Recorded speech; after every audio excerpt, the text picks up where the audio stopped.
And so on level 3, we start to get a little bit social.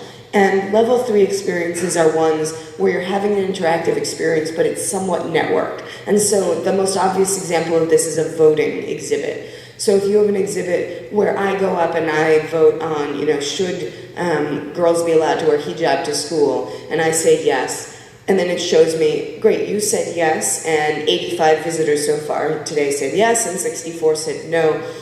I'm getting a sense of myself being in a social space, identified by all these other visitors who have also done this. I don't know who they are, I can't talk to them directly, but I get the sense that it's not just a one-way experience I'm having, it's in a more social context.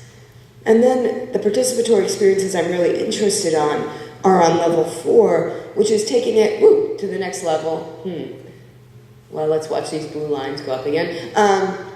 Which is taking it to the next level and saying, okay, now I got to make a comment about why I think girls should be allowed to wear hijab to school, and I can see the other comments that other visitors have made. And I can see, for example, that Tim made a comment that I really disagree with, or that there's a comment on there that I think is really good, and that there's some way for me to connect to that person and see what other things they've done across the museum.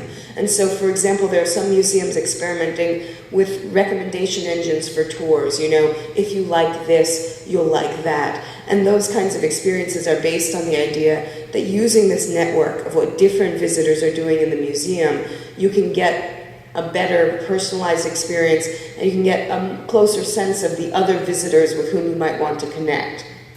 And that sort of leads you to these level 5 experiences. I think of level 5 as an aspirational level. It's not an easy one to design to, but I think of level 5 experiences as ones where we really do have this town square, this civic dialogue happening in museums, where visitors do feel like they can talk to each other about what's on their mind or what they care about related to the exhibits. Again, I don't think it's easy to design for that, but I think that if you've created an environment where people feel like, oh, I can put my unique story on this, I can access other people's stories, then you start to have an awareness that everybody in this space has a story and has something they're interested in, and I can talk with them and connect with them about that. So, in terms of making this happen, I think that the way I sort of approach these problems is to start with visitors and say, okay, what do these visitors need to feel like they can share themselves? What are they interested in creating? What are they interested in being part of? Then I think about, okay, institutionally, what can we handle? What do we think is acceptable? What do we not think is acceptable? What are we excited about? What are we not excited about? I think it's important for museums to continue to maintain their values and not say this is going to be a free-for-all, but say we're interested in people really having debate here, or we're interested in people being creative here. Those are two very different values, and they would lead to two very different ideas about what kinds of activities you would put in the middle. So, again, thinking about, okay, what do visitors want to do? What do we want to connect with that they might want to do? Okay, now what kinds of activities can we make for that? And so to play with this, I just want to share 7 ideas that I've been working with that come with examples. And the first one has to do with those starting points on levels 1 and 2 about having a me experience with the museum, feeling like you're having a personalized and customized experience. The first of those is right here from the Northeast and from Jim's company, Sumo. I didn't bring this out to pander to people from the Northeast. I show this image all over the world. I love this website. So Jim's group, Sumo, did this website, I Like Museums, with 82 Northeast museums. Can you raise your hand if you're a museum that's in this? Okay, people on that side of the room. So the idea with I Like Museums is that rather than saying, here's what all the museums in this area are about, it starts with you as a visitor and say, what do you want from a cultural experience? Do you like a nice cup of tea? Do you want to make things? Do you like ships? Do you like buying things? And then if you click on any of these I like statements, you can get a list of museums in the area related to those interests. And so instead of saying,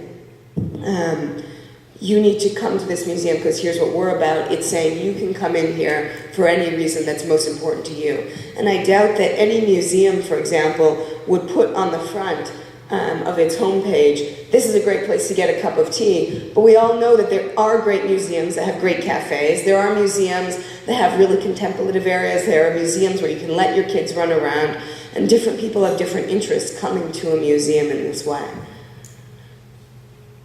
Once you're in the museum, one of the things I'm very interested in is personal profiles, and this question of when you come in, who are you relative to the museum? What is the museum going to track and celebrate about you? This is an image from a game online called Scientific.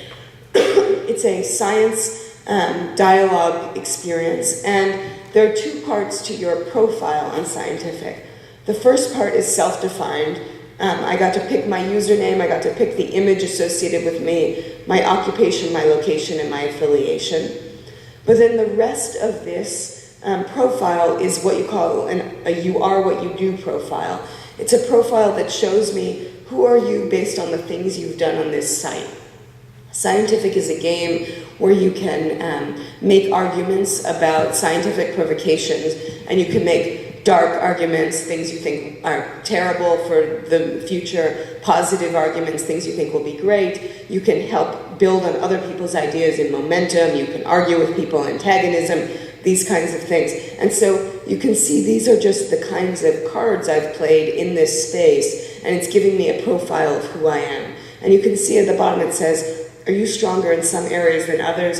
Play another card to balance your strengths. So for example, you can see I was not good with dark imagination. I didn't like to think about negative implications of science, and they were sort of pushing me in this direction. One of the reasons I like this setup is that I think we're very used to the idea on the web that online services that are me-oriented really just continue to self-perpetuate whatever you came in interested in. You know, and when I think of our concerns from a museum perspective is we want people to be exposed to the rich diversity of things available to them, even if they're not the things they immediately gravitate to. And so I like that in this situation, they're specifically prodding you and saying, hey, you know, are you ignoring certain elements of what's possible here? You might want to check those out. And so while we're so familiar with the idea from Amazon or any of these services that it's all about perpetuating a particular line, there are a lot of other ways to focus people in a diverse set of directions in terms of what we want them to consider valuable. So the second thing around participation and inviting people to participate is around creativity. I think some people have experienced, even yesterday working in the Wild Idea sessions, that it can be very overwhelming, and we all know this from our own work. It can be very overwhelming if things are too open-ended. If there is a wide open piece of paper, a blank sheet in front of you, many people don't know what to do. There was one set yesterday with the redesign group with drawing the animals on top of the blocks. And everybody felt like they could do that. And I think that having the start of the block there makes that a much less threatening activity than if you had a blank sheet and were just told to draw an animal. And so a lot of times when I look at ways to invite people to be creative in museums, I think about what are the starting points or what are the constraints and frameworks that we can really help people launch off from so they can be successful.